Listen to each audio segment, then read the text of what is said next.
સુરતમાં આમ આદમી પાર્ટી દ્વારા આજે કલેક્ટરના માધ્યમથી મુખ્યમંત્રીને આવેદનપત્ર આપવામાં આવ્યું હતું અને સુરત કલેક્ટર ઓફિસ બહાર ચૂંટણી હોય ત્યાં આપે ખોળ પણ ગુજરાતને તો ખોળ જ ખોળ જેવા લખાણ સાથેના બેનરોને સૂત્રોચ્ચાર પોકારી કલેક્ટરને આવેદનપત્ર આપવાની સાથે ભાજપનો વિરોધ કરવામાં આવ્યો હતો।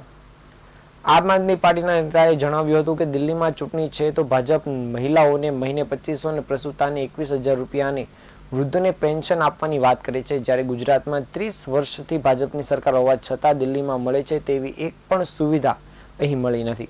ગુજરાતમાં મહિલાઓની સન્માનની વાત તો દૂર છે પણ જાહેરમાં સરઘસ કાઢવામાં આવે છે અને દિલ્હીમાં કહેવાયેલી સુવિધા ગુજરાતમાં પણ આપો। આપના નેતા પાયલ સાગરિયાએ જણાવ્યું હતું કે આજે સુરત શહેર સંગઠન દ્વારા કલેક્ટરના માધ્યમથી મુખ્યમંત્રીને આવેદનપત્ર આપવામાં આવ્યું છે અને દિલ્હીમાં જ્યારે ચૂંટણી આવે છે તો ભાજપવાળા અત્યારે ખૂબ મોટો મેનિફેસ્ટો સાથે દિલ્હીના લોકોની વચ્ચે ગયા છે। ભાજપે દિલ્હીના મેનિફેસ્ટોમાં કહી દીધું છે કે દિલ્હીની બહેનોને 2500 રૂપિયા દર મહિને આપીશું અને તમામ પ્રસૂતા મહિલાને 21,000 રૂપિયા આપીશું, જ્યારે વૃદ્ધોને પેન્શન આપવામાં આવશે।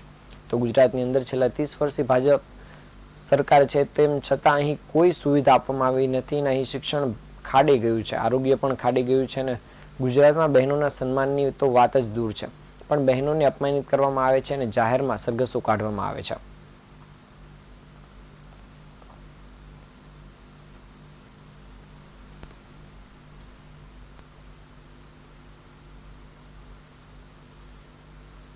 શહેર આમ આદમી પાર્ટી સંગઠન દ્વારા માનનીય મુખ્યમંત્રીશ્રીને આવેદન આપવા માટે કલેક્ટર કચેરીએ કલેક્ટરશ્રીના મારફતે આપવા માટે આવ્યા છીએ। આપણને બધાને ખબર છે કે છેલ્લા 30 વર્ષથી ગુજરાતની અંદર ભારતીય જનતા પાર્ટીની સરકાર છે પણ સુવિધાના નામે એકદમ ઝીરો છે। જ્યારે બીજી બાજુ દિલ્હીની અંદર ચૂંટણીઓ આવે છે એટલા માટે એમણે અરવિંદ કેજરીવાલજીની જે સુવિધાઓ છે, જે લોકહિતના કામો છે, એમણે સમાજ કલ્યાણ યોજના તરીકે એક મેનિફેસ્ટો બહાર પાડ્યો છે કે અમે પણ દિલ્હીની અંદર જો સરકાર બનશે ભાજપની તો 2100 રૂપિયા અમે મહિલાઓને આપીશું, 2500 રૂપિયા અને 21,000 પ્રસૂતા મહિલાઓને આપીશું ને વૃદ્ધોને પેન્શન ચાલુ કરીશું। એટલે એનો મતલબ એવો કે જે હાલમાં આમ આદમી પાર્ટીની સરકાર જે અત્યારે કામગીરી કરી રહી છે એવી જ કામગીરી ભારતીય જનતા પાર્ટી કરશે અને એવી જ સુવિધાઓ આપશે।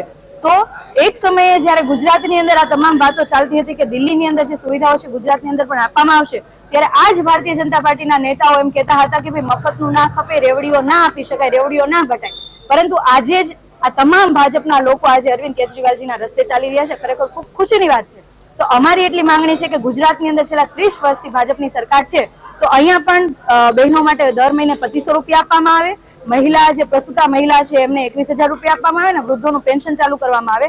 આ તમામ પ્રકારની યોજનાઓ છે ગુજરાતમાં તાત્કાલિક ધોરણે લાગુ કરવા માટેની અમારી માંગણી છે।